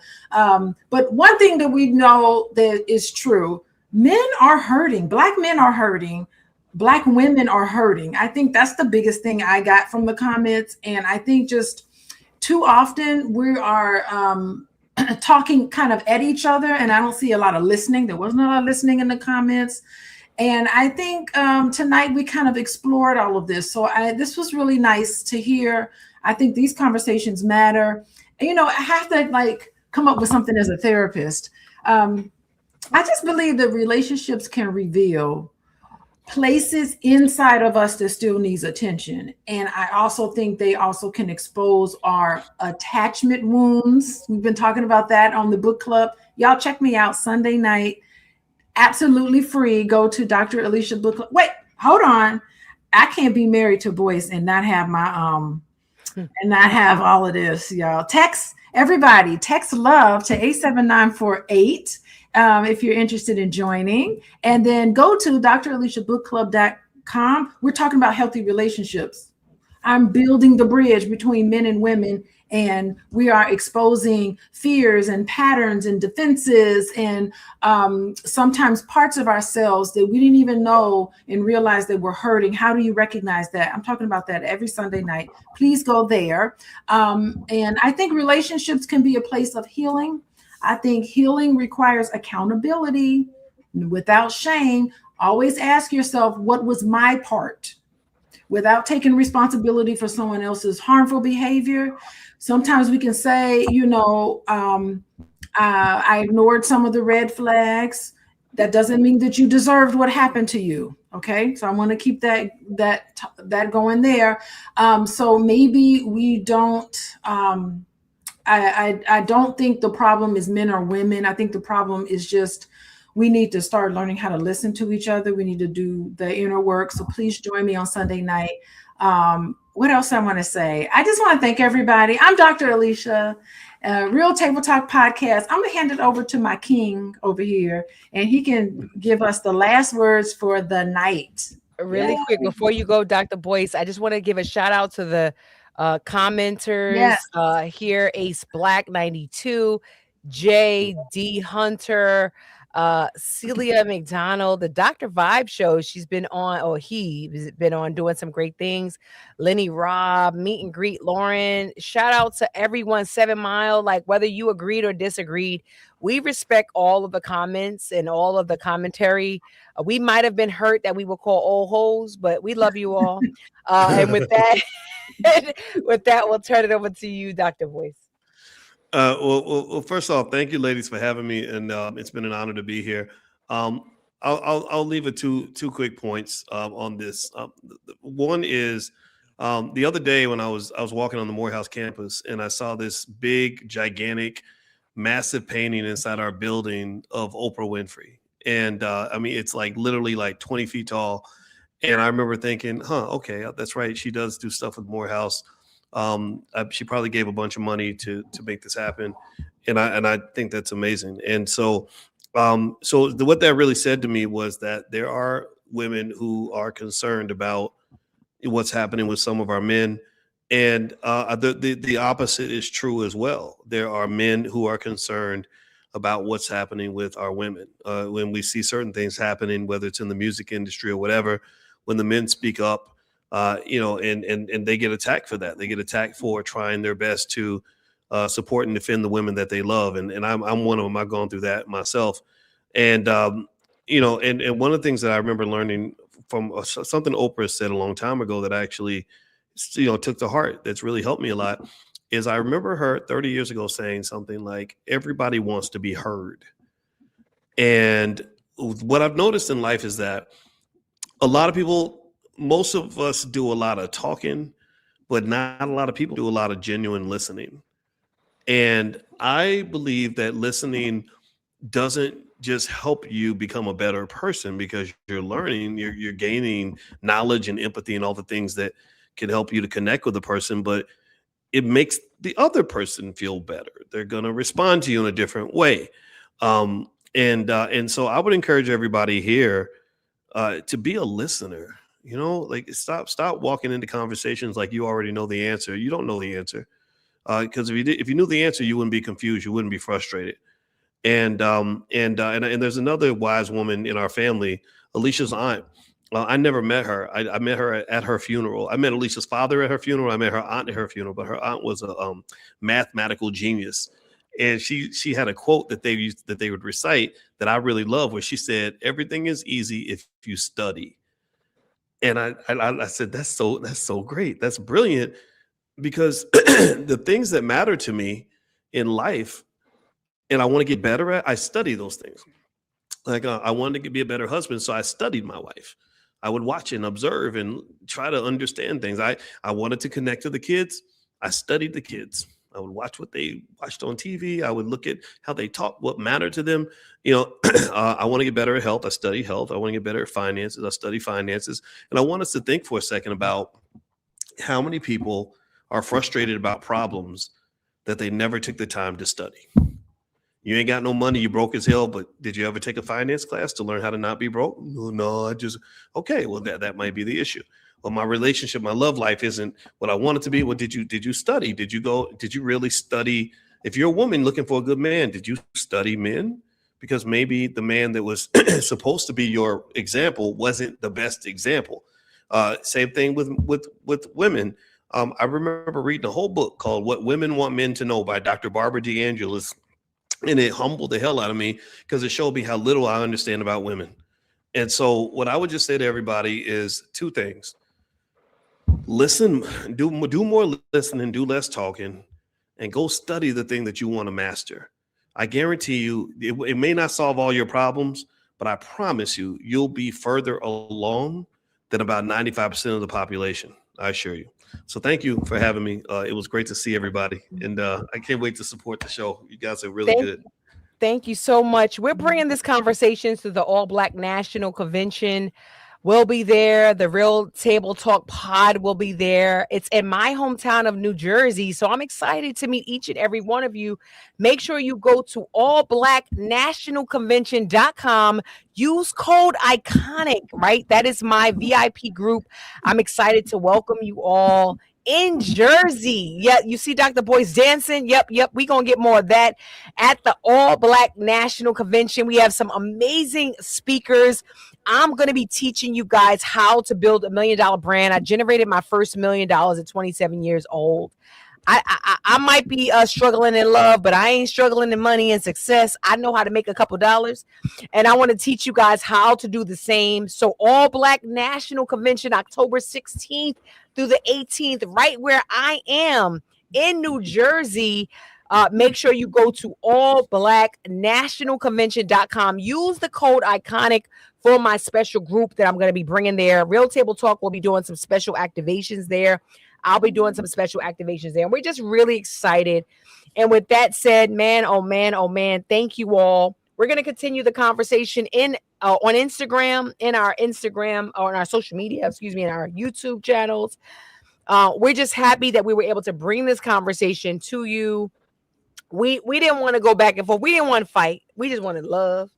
But for those of you who had negative things to say in the comments, we respect your opinions. If you had great things to say, we respect those too. But we just wanted to come back and let you know we're not talking about all men. We're talking about some men. We did have a great perspective of someone who is married and happily married, Dr. Alicia, in the comments. So we understood that. We were just bringing her perspective to life. Everybody has different experiences, but we really just wanted to bring that. No, we ain't trying to fight. We just trying to love. So with that said, definitely catch us in Jersey, All Black National Convention. Come to my unavailable retreat, September 11th through the 14th, San Juan, Puerto Rico. I rented out a mansion in a rainforest. We are throwing our cell phones and laptops in the pool. And we are just going to be unavailable for 4 days and 3 nights. So come follow me at Sienna Mon Johnson on Instagram. And I'm just going to do a final round robin. I know we have 2 minutes left. So final round robin, 30 seconds of commentary. Cinda, take it away really quick. Yeah, please. If you want to talk solutions, that's my fun thing to do. So follow me on @CindaWill on Instagram. And there's a bunch of other places, but that's the main place. Thank you. You heard it. Dr. Donette, take it away. We can't hear you, Doc. You're muted. Dr. Donette here, your emotional intelligence strategist. Follow me on Instagram at Say More, SEI More, with Dr. Green, or at Dr. Donette Green. And just believe in yourself, but allow yourself to understand your emotions and what you're feeling.